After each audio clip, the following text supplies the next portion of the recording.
nabili ko lang tong laruan na to for 100 plus lang. At may paganito pa yan. Ganito. So mga mari ko, ako nag-isip kayo ng pangregalo pa rin sa kids ngayong paparating na Pasko. Nako, try nyo i-check out itong toy na to. At mukhang hindi lang yung bata ang mag-e-enjoy, pati na rin kayo, oh. Ang cute lang niya kasi nagana yung ating punch here. Yung itsura niya, wait lang. So, ito yung pang-punch natin. So, meron siya ditong, wait lang. Ito yung ating ATM card. Meron siyang parang timbangan dito, ganyan. Tapos, ito siya, yung screen niya. Tapos, ayan, may parang, ano yan, mga numbers, parang calculators. Tapos, nandito yung ating kahera.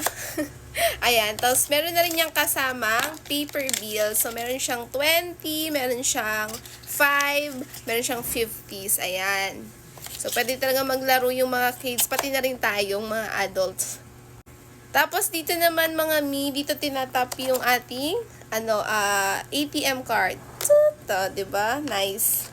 Tapos, ayan, timbangan pala siya dito. Ito pala yung timbangan, sorry. Sa likuran mga mari ko, nandito yung ating battery. So, pag binili nyo to, wala pa siyang kasamang battery. So, bibili kayo ng battery dito, double A, at least 2 peraso po. So, dito siya sa likuran mga mare. Ayan, dito. So, hindi pa kasama yung battery kapag binili nyo to. So, bibili pa kayo ng battery mga mare ko.